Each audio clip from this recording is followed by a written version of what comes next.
3 రోజుల క్రితం కారులో వెళ్తుండగా బుడమేరులో గల్లంతైన పెడనకు చెందిన ఫణి డెడ్ బాడీని అధికారులు గుర్తించారు. కారు గల్లంతైన కొద్ది దూరంలోనే చెట్ల మధ్య చిక్కుకుని ఉన్న ఫణి మృతదేహాన్ని పోలీసులు స్వాధీనం చేసుకున్నారు. పోస్ట్ మార్టం నిమిత్తం ఆసుపత్రికి తరలించారు. పెడనకు చెందిన ఫణి అనే వ్యక్తి హైదరాబాద్ నుంచి కారులో స్వగ్రామానికి వెళుతుండగా కేసరపల్లి ఉప్పులూరు మధ్య బుడమేరులో కారు కొట్టుకుపోయింది.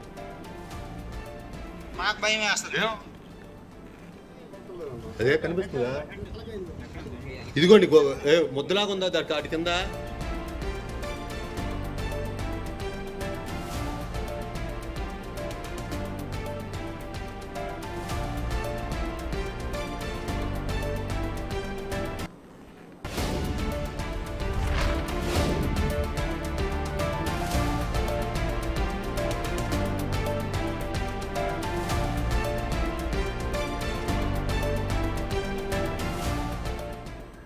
పూర్తి వివరాలు మా ప్రతినిధి శివని అడిగి తెలుసుకున్నాం. శివ, సో సాడ్, మృతదేహం లభ్యమైనట్టుగా తెలుస్తోంది.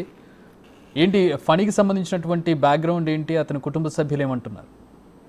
చక్రి మొత్తం మీద చూసుకుంటే కనుక కృష్ణా జిల్లా గన్నవరం నియోజకవర్గానికి సంబంధించి కూడా ఏదైతే వర్షంలో కొట్టుకుపోయి ఒక వ్యక్తి గల్లంతైన సంఘటన జరిగింది. 3 రోజుల పాటు అంటే మొన్న సాయంకాలం 3:30 సమయంలో కూడా అతని మిత్రులకి ఆయన విజయవాడ పటమట్లో నివాసం ఉంటారు. పటమట్ నుంచి కూడా మచిలీపట్నం వైపు వెళ్తున్న సమయంలో కూడా ఈ ప్రమాదం జరిగింది. అయితే 3:30 సమయంలో వాళ్ళ మిత్రుడికి ఇట్లా రోడ్డు అంతా బ్లాక్ అయింది, మొత్తం వర్షాలు వస్తున్నాయని చెప్పి వీడియో కాల్ చేసి చూపించారు. వీడియో కాల్ మాట్లాడుతున్న సమయంలోనే నెట్వర్క్ ప్రాబ్లం వచ్చి సిగ్నల్ కూడా అయిపోయింది. ఆ తర్వాత అక్కడి నుంచి ఆయన ఆచూకీ లేదు. ఎన్డీఆర్ఎఫ్ సిబ్బంది, పోలీసులు, అలాగే అగ్నిమాపక సిబ్బంది మొన్న సాయంకాలం 7 గంటల నుంచి కూడా ఇందాకటి వరకు కూడా గాలింపు చర్యలు చేపట్టారు. అయితే ఈ రోజు కొద్దిసేపు క్రితమే ఆయన మృతదేహం ఎక్కడైతే ఆయన కారు వదిలిపెట్టి నడుచుకుంటూ వెళ్ళాడో సుమారు 150 మీటర్ల దూరంలోనే ఆయన మృతదేహాన్ని బంధువులు అంటే ఎన్డీఆర్ఎఫ్ సిబ్బంది గుర్తించారు. బంధువులు కూడా ఐడెంటిఫికేషన్ చేయడం జరిగింది.